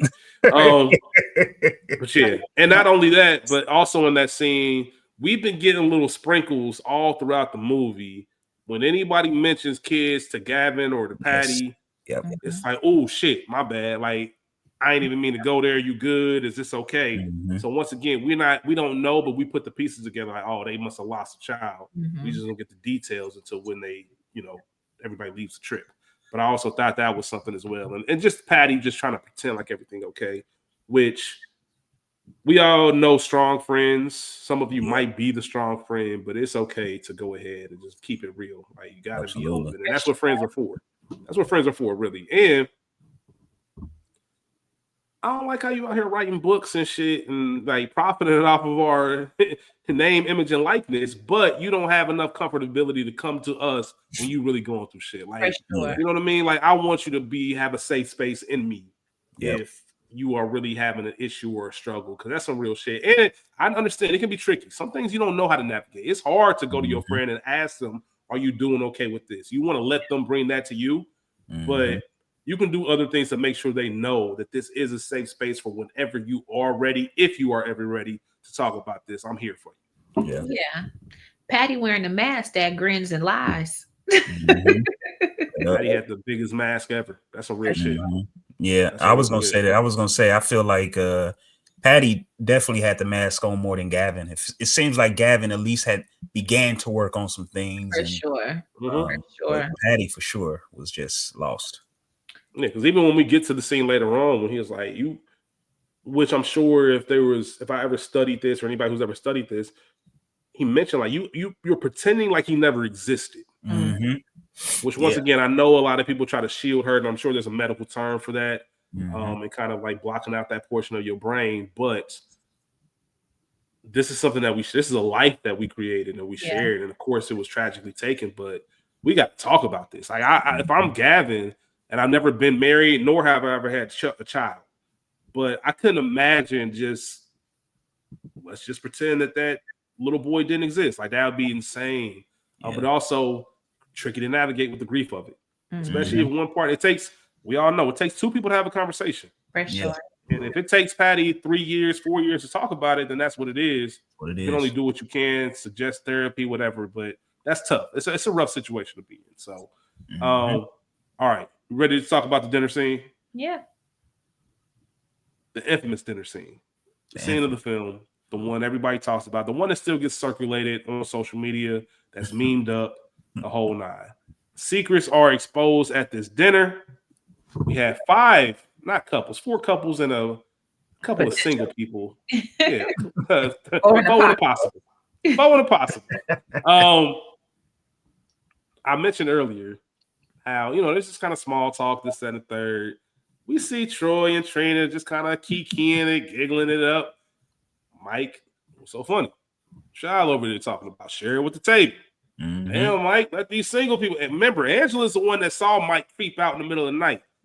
Shout out to Angela for not even blowing up the spot then. She had every right to just go in there and like do whatever. She told the girls, but I'm keeping it to myself. Let these single people talk. What's going on? 2 attractive single people. Like, let them laugh. Let them have a private moment. Like, all right, then, bet. I'm gonna peep your scene. I don't even like you, Angela, but it is what it is. And once again, they talk about, I think Troy tells Trina, hey, we should do X, Y, and Z. And Trina the first one that said, I can't do that. Why not? Why you can't do that? And everybody else mentioned, like, hey, I was about to say Malik Yoba. Gavin chimes in and says, "No, I'm down with that. I want to see more of the mountain and stuff like that. I want to go snowboarding and this." The whole table kind of gets excited. And as they're talking, I mentioned Mike with the dead serious face, man. Trina ain't going nowhere with him. Like your wife ain't right next to you. Why can't Trina go? Why can't Trina go anywhere? Like, what's going on? Da da da da. And Angie exposes the fact that Trina can't go because Trina's sleeping with Mike. Crazy. Sheila doesn't want to believe it. And that lets you know what kind of bubble Sheila's kind of put herself in. Yep. She laughs it off. And usually when someone suspects their partner of cheating, it's not really a surprise. Yeah. Mm-hmm. You know what I mean? Usually it's like, oh, I thought this, or I had inklings, whatever. Sheila was genuinely on some, y'all bullshit. And then looked and saw everybody's quiet, like, hold up. What? Mm-hmm. Completely oblivious to the fact that Trina and Mike are getting it in. And Mike, that meme, you know how they do the whole, if I send you this, that look that he shot over to Angela before he let that clip fly, Yes, goes off because you saw it on his face. This shit about to get real ugly. Mm-hmm. Hey, what he saying? What he saying in the breakup that you always say, school? I'm about to make shit real uncomfortable. Hey, make shit real uncomfortable. Yep. We can make shit real uncomfortable around here. And Mike a bitch ass nigga. I ain't gonna hold you. Yeah, Mike's a bitch ass nigga because sure. your response to being unfaithful and getting caught up is to air out everybody else's business. Crazy. You know what I mean? I know you mad, but you deserved everything you get right now. So and he aired out Terry first. That shit always pissed me off. Like, why Terry got to get the first shot? Why anybody have to? In anything, maybe you want to hurt Angela and talk about the market shit and say, "Hey man, I'm sorry you're gonna catch it straight, but I gotta say it because your wife out here fooling." Exactly. Once again, it would have never gotten that far because if I'm Marcus, me and Mike would have been had one of those. Let me talk to you real quick. Yeah. Mm-hmm. It definitely would have been an off-camera conversation, off to the side, away from the group. Your wife too. Why would anybody else not? Right. Very good. Great point, Rachel. Great point. Great point. But there's definitely still one of those. Yeah, that's a great point. I don't even have anything to say to that. Because why would you even think to check Mike when you don't even give a damn? Yeah. Mm-hmm. So great point. He starts with Terry. Terry, did you tell Diane that you got a DNA test on your daughter because you weren't sure if it was yours? Diane, did you tell Terry that you got your tubes tied after you had your daughter? A chance to have the slim to none. Excuse me. What else did he say after that? Gavin, you act like a perfect couple. Have you told your wife that you came crying at my house, blaming her? How could she be so stupid for not strapping them up in the seatbelt? Marcus, please, I hope the truth sets you free. Have you told your wife that you got VD? Angela flipped the script.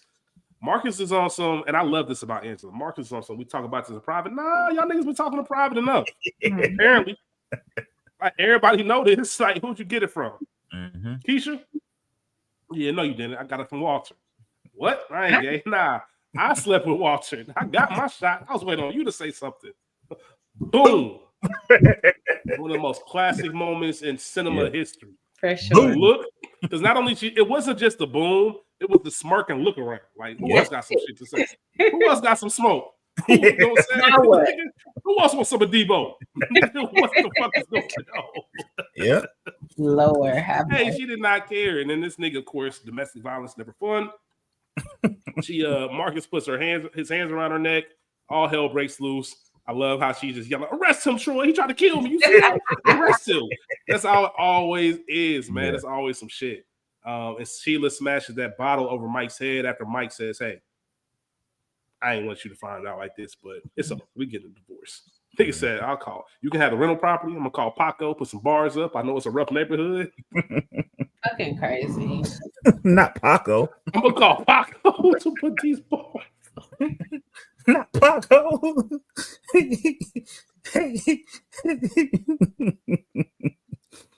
Shit ignorant, man. Oh shit. That's how you know you meant that shit. And he said it with such like a matter of factness. Like, yeah, it's over. That's what it is. Sheila smashing that bottle over his head, then walking out. Y'all, one of the most infamous scenes in Black cinema history, in my opinion. What are your thoughts? Anything to add to all of the recap of what's going on? Yeah, it was just a crazy ass scene. All of it. I think a good culmination of, to Angela's point, all the conversations happening in the dark, was in the dark, got to come to the light. So and we do have to air this shit out. And the best part, not the best part, but one of the best parts of that is Troy trying to get up. Once he seen that shit was going to go left, Troy like, all right, I'll see y'all. Have a good night. And Terry like, no, I think we yeah, we need law enforcement around here. Yeah. Because we all know shit is about to hit the fan. And just can I say something real quick? Yeah. To your point, just really, really quick. We all can probably relate to this. If it's entertainment and we watching it on a movie, of course you're like, oh, what's the tea? What's the juice? Like, what's going on? In real life, if you in that situation, you pull me to Troy, I'm out.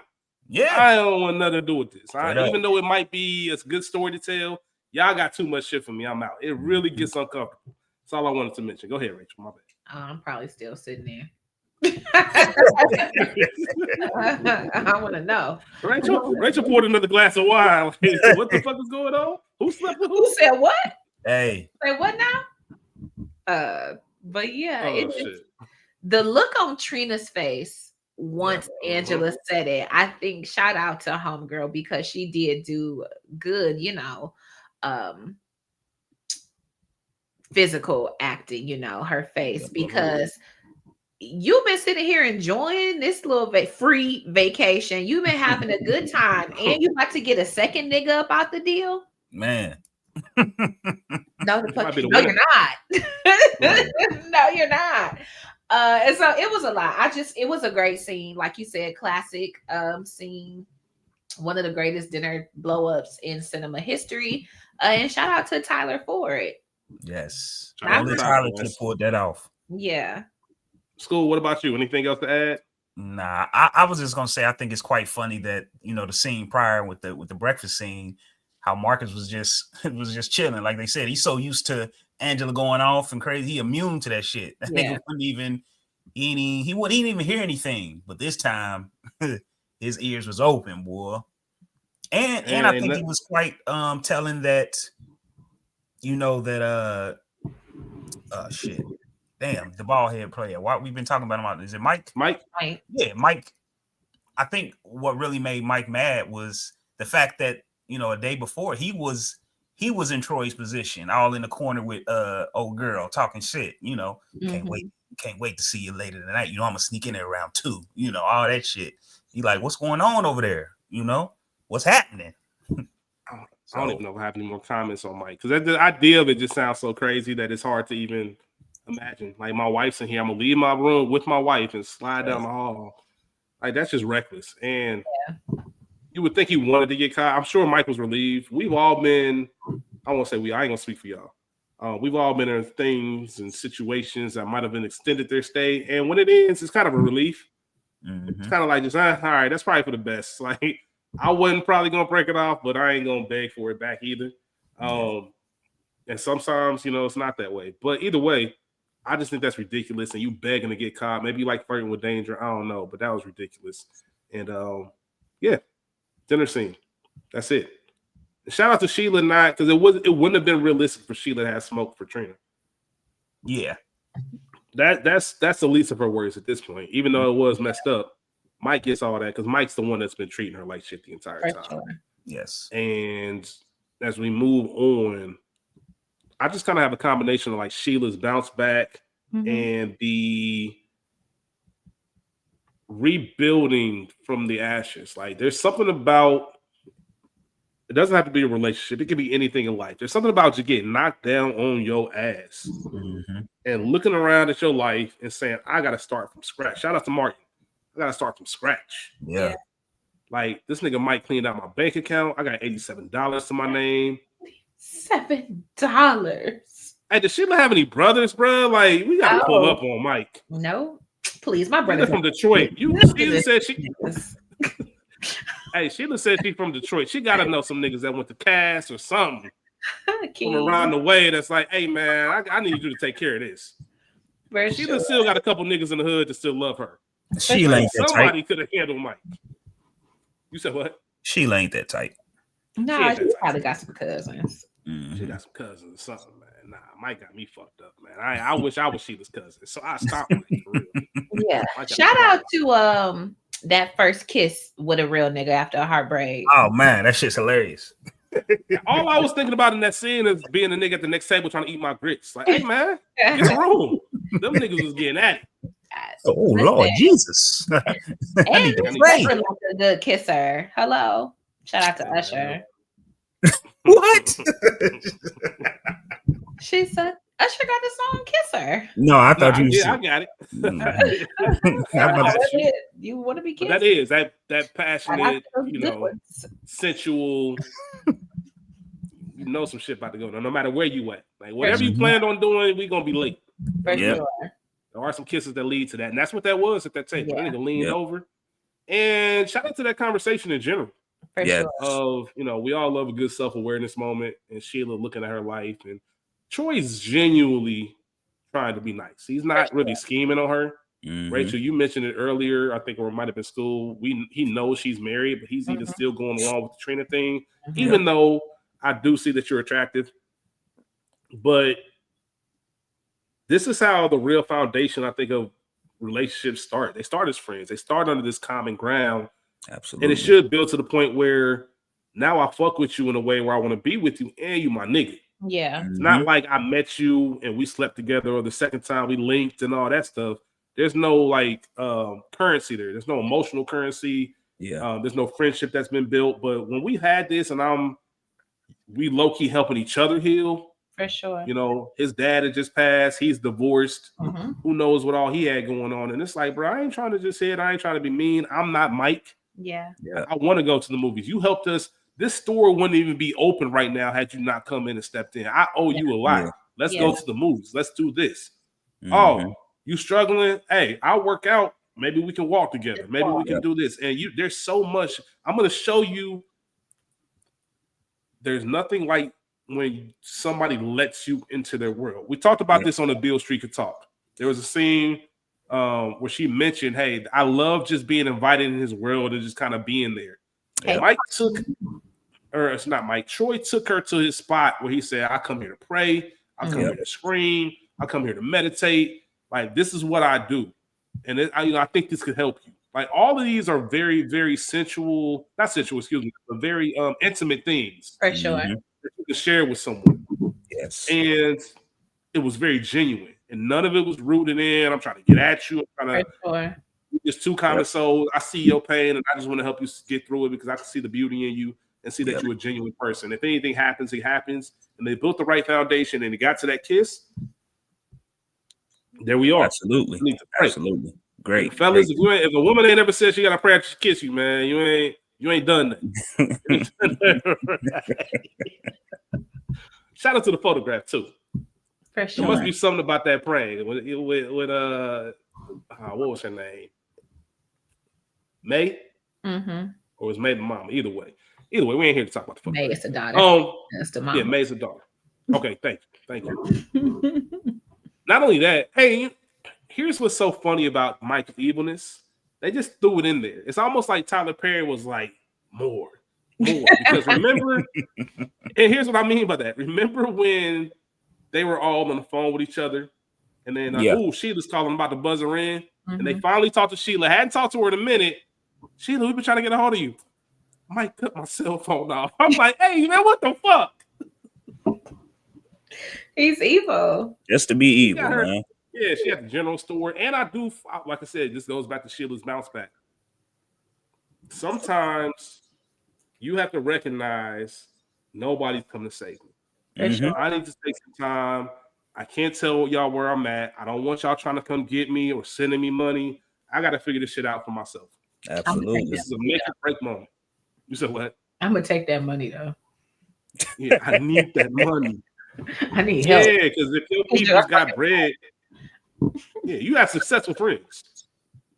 Like, you don't got to tell me where you at, but I'm about to I know Cash App went around in 07, but I'm about Western to Union. I'm about to Western Union you some Western money. Union. Come on, this. Yeah. And put that wire out there. I'm with you, and I think ultimately too a good message with Sheila was sometimes the things you pray for, won't look how you want them to look. Absolutely. There's a Facts. reason she drove, to Colorado. You know what I mean? Because I planned on moving you there. Yeah. You plan on staying there. You know what I mean? So Mhm. that's another one of those things where you pray for it. It might not, you'll get it, but it might not look how you want it to. Yeah, But for it's sure. all gonna work out in the end. God is For good. sure. Mm-hmm. So Yay, bye. Understood. yeah. Understood. Not just Sheila, but everybody trying to pick up the pieces. Mhm. Obviously, this big blow up, and everybody's trying to figure out what's next. We see that going on with the couples. I don't know if either one of you had a comment about any of the couples and their road to reconciliation. I'm glad Gavin and Patty seemingly fixed it enough to wrap this movie up. The only Yeah. thing I didn't like the brief Terry and Keisha Sharp illusion that it was something more than doctor and assistant or doctor and nurse, whatever her role was. Because while I do appreciate a get back, it just didn't speak to, and to have been pregnant, quote unquote, it just doesn't speak to who we had known Terry to be. So it wasn't fitting for that. Angela and Marcus, Keisha showing up to the salon. Hold Yeah. on, I'm sorry. Before you get to Angela Marcus, she forgot this nigga birthday. Sheila had to say, "Tell Terry happy birthday." Is that today? Diane, the worst type of nigga, man. I swear on everything, bro. Get her out of here. He should have Shout out left. to Will Mills, man. Pack her up. Get I'd have out of left. here, bro. Shout out to Diane. Sleep. hey, that nigga Terry said, "I'm moving out. Mm-hmm. I'm out of here. Fuck out of here, man." Threw her cell phone and everything, man. Yeah, you forgot my birthday. You remember what you want to remember, love. Yep. That's it. Anyway, man, my bad. Yeah. Marcus and Angela. Marcus and Angela, their drama is not over, because now we've got Keisha showing up to the salon, likely to deal with her itching coochie because a lot of shit going on. And sometimes you got to pull up on the nigga, understandably so, but you know that this is also Angela's place of business. It's not like in two where Angela pulled up to Marcus's side job. So you're coming knowing full well that you are likely also going to have to confront his wife or be confronted by her. Yeah. So shout out to that scene, which was crazy, but shout out to also knowing that you kick ass in here every Monday and Wednesday, because you should know better. You should fucking know better. I did think it was powerful, quote unquote. That's a stretch, but I did enjoy when Marcus finally did check Angela and Keisha after the fact when they dropped the kids off. Also, this might be tricky, but in the lowest of keys, especially if we have a tumultuous relationship, and it shouldn't be something that bothers me, but it does. Our baby ain't going home with your other baby mama. Shit is fucking weird. I don't give a fuck. Yes, your son can come here, but our kid? Yeah, because I'm not allowing you to talk shit to my. Nah, I'm not even giving you that opportunity. I was so confused, and I was thinking, like, are both these kids by Keisha and Mike and Angela don't have? Because I thought they had a kid. Yeah. I know you want to get your sibling time in, but your sibling time come when you come back home. I'm not sending you over to a woman house that I know don't like me, and she talking. And it's the daughter. The son is Keisha's. She says the thing that Angela said, the thing she says to my daughter about me, bitch, my daughter's not coming over here. Nope. Are you fucking crazy? Not never. And a side baby, not a before baby. Yep. Hold on, that was a side baby. Yeah. Yeah. What? Hold on. Marcus cheated on Angela, had the side baby. Yes. They was the same age. You see them? Damn, they are the little Irish twins. Damn. Boy, I never, all the years of watching this movie, I never put together that was a slide. Mm-hmm. my baby's not coming the fuck over there. Mhm. Yes, I am. If I decide to stay, I'm not keeping you from your child. If I accepted you in this, I accept this child. But as for me and the fruit of my womb, Mhm. she ain't fucking going over here. Yep. You fucking crazy. Wow, my mind is blown. I had no idea that was a side baby, man. Ain't That changes a no lot of this way, dynamic. dog. Yeah. Y'all definitely not coming on this couple ship with us. Hell no. Hell nah. Bro. No, we not doing. I don't care if that was 10 years ago, 5 years ago. No. Your pass is revoked. Mhm. Hell no. That's don't- wild. Yeah. I'm about to sit with that. I'm about to sit with that for a while and Yeah, that shit really have a crazy. conversation. That really got me excited for why did I get married again? Yeah. I hope Keisha there. Oh yeah. You Oh know yeah, she something. might be since y'all so Hope close. Keisha there. Which also, for better or worse, it actually was good until it got corny. But I can't remember. I know I said OWN, but it might have started on TBS and then moved to OWN. It was That makes something sense. like All that. this stuff was at TBS at that time. So Yeah. that makes perfect sense. For Shout out to Marcus for setting boundaries. sure. I do want to say that he finally stepped up and kind of, I don't want to say put them in check, but finally just stood up and said, listen, Enough is enough. this is Mhm. enough is enough, man. This is my wife, bro. Stop talking shit about her to my kids. Yeah. Yep. Like, we're not doing none of that. You know what I mean? Y'all got to get along for the sake of these children. Like, I don't know what the fuck been going on, and shame on me for letting this slide for this long. Yeah. We ain't doing none of that no more. All this shit's a wrap. It's over with. To my earlier point, and why I got to respect your wife if you don't. Mm-hmm. Marcus Yeah, and that's Keisha a probably fair- sitting up talking shit about Angela. Man, fuck Marcus and Keisha. Yeah. Fair. And And you come in my shop, the place that I own, talking about some, he can handle all this. Yeah, every night. He knows girl, you about to burn. Hey man, all that shit You is about to have wild. 3rd-degree burn. Stop fucking playing with me. Real quick question, man. Cooking grits. Real quick question. Patty gave Angela and Diane advice and told them to make a list. If either one of y'all made a list.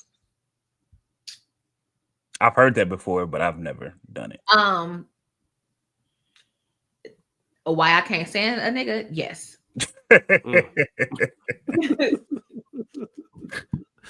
Dear darling. Fair enough. That's all I wanted to say. And then the last thing I say is like this last 15. I love men so much. The last 15 to 20 minutes of this film.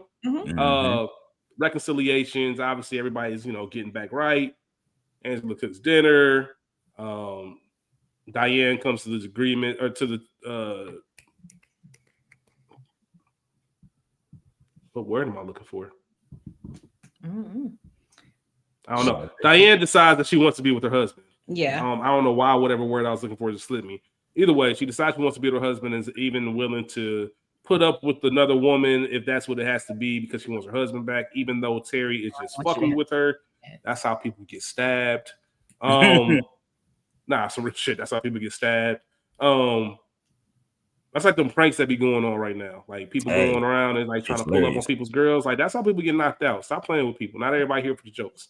We also see Gavin and Patty have their moment. They have the perfect Patty messed up. They needed that talk. They needed that moment. She needed to hear that I don't blame you and I want to be strong for you as well. We went through this together. Let's grieve together. Let's work through it together. All of that. And then, of course, Sheila returns. Looking the fuck good. Looking phenomenal. Looking like butter.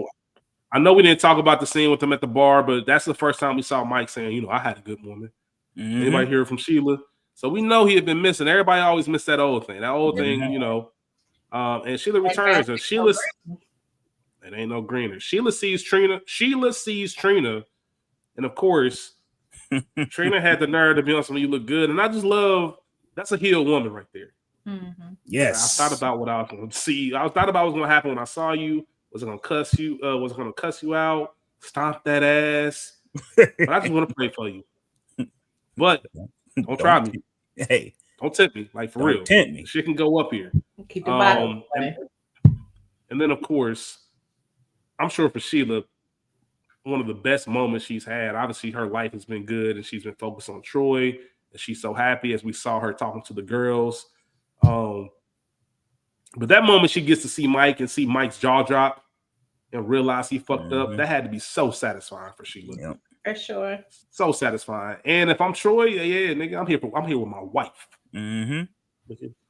Period. That's a flex right there. That's a flex. So Sheila married, even when Mike, go ahead, School. No, I was gonna say, and the biggest flex is, I think you said it earlier, is she did it on her own. She didn't need that. She didn't want that. It just happened to work out that way. Like, you know, she didn't need him to be like, "Oh, you look good. You go." I know. Shit. I know you miss me. So that's dope. Yeah, it's it was great to see. We all wanted Sheila to have that win. She got it. Mike was miserable with Trina. Sheila got everything she deserved. I really love the moment between her and the girls because Sheila been gone. She been MIA. They ain't seen her. Yeah, they didn't even know for sure if she was coming. Yep. You know what I mean? Remember, she said, "Oh, you remember?" Like, hell yeah, I remember. I ain't gonna forget this. And she stole up. You didn't even know I was married. I've been so off. I've been so remote. You know what I mean? That you don't even know what's going on. You didn't even know I was in Colorado. There's been so much that they just didn't know. And for her to be able to release that with her friends, like I said, sometimes you need that isolation. You need to kind of refine yourself. You need to build yourself back up. And now I can share all of this with you. I thought it was just a beautiful way to end the movie. And shout out to I would 1000% elope. Yeah, shout out. Yeah, 100%. 100%. Me too. Because who are y'all? Who y'all niggas at this wedding? And I don't know none of y'all for real. Get up out of here, man. I just don't want to spend the money. I don't care. Oh, I'm very much. We can go to the courthouse. We can elope. I don't need the show. Agreed. I definitely understand. Any other comments before we get to the next categories and wrap things up? Oh God. No. Okay. I don't think so. Shout out to healing. Shout out to the guys though, because one thing we're gonna do is clown you. And aside from everybody seeing Angela in her new body and Mike having to deal with it at the table, I had not heard 80-20 prior to this movie. So shout out to same for putting the 80-20 in all of our lexicon, because I don't know if that's a Tyler Perry-ism, but it is true. There is some truth to it. And I keep it in mind in my dealings and everything, in work, in relationships, and friendships. Like, everybody going through stuff. Everybody crazy. Ain't nobody. Yeah, man. That's real. Solid, you know. So. That's real. Nah. And it's crazy because it's just like that's how life is, right? That's how a lot of people are. Like, we got the 80%, but I want that 20. I can't appreciate the 80. That's what we should be doing. We should appreciate the 80, but all you focus on is what I'm not getting with that 20. But that's a good way to think about it. And I had never heard of that either before this film. So great point there. School, do you have any best quotes? No. Rachel? Let's talk about condoms now, Angela. Checkmate. Boom. That's all. Perfect Patty messed up. Perfect Patty, Perfect Patty messed up. That's definitely in mine. Perfect Patty messed up. Boom. Hey, divas. If your wife ain't giving you none, you got the legal right to get some. It's a law. And then, have you looked at yourself in the mirror lately? You and your bald head? That's because I'm using your hair products. Which 1,000% had to be an ad-lib line. Yeah. 1,000% had to be an There's stories about Richard T. Jones. If you ever watched the director commentary of The Wood, about ad-libs that he threw in the scripts, like just throwing fastballs at people that weren't written down and they thought were comedy that made the movie. So I just think he's that type of actor. Scene stealer. Who's scene stealer in this movie? For me, Jill. Jill did a phenomenal job. It was our first time really, really, really seeing her acting chops. So it's Jill. It was. And I think that before you go, School, I mentioned earlier about how Janet Jackson won the NAACP Image Award. I said, y'all, that was for Best Supporting. Jill was the one that was led as like best like lead actress. Yeah. So she absolutely smoked this, even though that was Janet and she kind of gets top billing. Jill did her thing. So shout out to her. School, who's your scene stealer? Yeah, I like Jill, but I would say Troy. I like Troy did have an element, even though he got in his evil bag in the second one. You know, he's a little bit like putting me in a he's bad little tricky. headspace, baby. Hey, I gotta see the second one again, man. It's been forever, like I said, man. Yeah. And then I guess my scene stealer is I'm going with Jill as well. I just think that she was it's funny and you can laugh and you can kiki, and the Marcus and the Angela of it all is one thing, the ridiculousness of Mike. But for this movie to work and really have a message and be this relatable, you have to have a heartbeat. Yeah. Jill just did that. She did it so well. For sure. And like I said, like we all know she's fine. Like, so that was even more funny to it because it's not like, what are we talking about? Yeah. But Jill, she showed us and she carried this movie. Even though the ensemble did a great thing, she was the main focus of it. So I got to give her some shout out to that. Shout out to Smith, because that's Tasha Smith. Tasha. Shout out to Tasha Smith. Absolutely, man. She's incredible. Things that bother you? Anything? So many things. I think we talked about most of it. I don't think there's anything I didn't mention already. The one thing that bothers me, and I probably say this every time that Tyler is in a role and he gets to yelling, Madea comes out, man. I hate it. Mm-hmm. It does. I hate it. It does. When he was walking through the house, going off to Diane, you definitely heard Madea come out. Mm-hmm. Yeah. So you know, that's just a Tyler Perry thing. You learn to live with it. It is what it is. Come See About Me. I don't think we need to necessarily talk about this. We talked about a lot of the Come See About Me in this movie, if there were any, but that's kind of the whole premise. No actors from The Wire. A lot of things we've already discussed. Wouldn't let that happen to me. The mic of it all. Like, a lot of this shit just wouldn't have flown with our friend groups. Exactly. Like, it just wouldn't have. Like, I couldn't imagine like me, Rachel, college crew and shit get together and letting all this weird shit go. Like, what? Y'all niggas know. This is Shout out to the comrades, Miss Shaw. shout out to the comrades for real. No real trivia that I haven't already mentioned. So that brings us to the close of this episode where we get to rate the film. Tell y'all right now, this rating is ridiculously low. The average viewer, which is probably the non-black audience, rates this film a 6 out of 10. That's crazy. Race your diamonds again. Too high, too low, just right. Rachel, we'll start with you. Too low. In Tyler Perry ratings, I'm giving it a 9.2. In regular, 7.3. Okay, School. What about you? I was gonna say 7.3. That's it. She took your. Hey, I swear that's crazy. I was gonna say 7.5. So we're right within the same range. I think 7.5 is perfect and regular. But like you said, if we're doing the pantheon of Tyler Perry films, 9.2, 9.3, I'm perfectly fine with that. I think this is the standard, you know, for what you try to recreate. Sure. Rose Bouquet, Whole Damn Garden. I'm going Whole Damn Garden. I'm gonna go Whole Garden. I got to. You can't last this long. Like I said, in a couple years, we'll be talking about the 20th anniversary.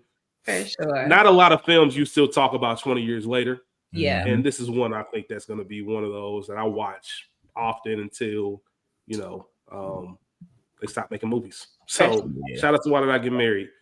Shout out to Letterboxd. I shouted it out before. I'm on Letterboxd. I know School is as well. KRich513. I rated this on my Letterboxd 4 stars out of 5. So just to let y'all know what I think about it, I love this movie. One of my favorites. Ridiculous rewatchability. All of it's great. With that being said, we're finished, y'all. Hope y'all enjoy your holiday. It was good to be here with the whole trio. Glad y'all had a chance to kind of get our thoughts on this film. Obviously, the holiday season is gearing up. Yeah. So December, you know, I'm sure we'll be picking some movies. School and myself will be continuing our New York Times list. We'll have some rest mixed into there, like I said, as we ease into 2026, start making some new things happen. And we got y'all. Don't forget it. Final episode of the morning show. Actually, as soon as we hit finish, I'm going to watch the last episode so I can get an idea of what's going on. With that being said, any last words from y'all? My bad for my Mona moment, y'all. Earlier. Hey. I'm fucking tired. Thank y'all for your support. I love you. God bless y'all. Thank you. Happy holidays. Thank you for watching. Happy holidays. Let's get to it. listen and subscribe and share. Can't wait to see and hear your thoughts. Yes, Y'all check out We Got Y'all. Check out Who the Fuck Asked You. period. Check out everything that Rich attached to, man. We'll be here all fucking night. You hear me? Nah, we about to cut that. I don't know how You better clear. that's the time. Oh, we clearing that. We clearing that plate in 2026. We gonna clear some of that plate in 2026. Sounds good. But with that being said, y'all know how we do it. Y'all be cool. How y'all be cool? Peace.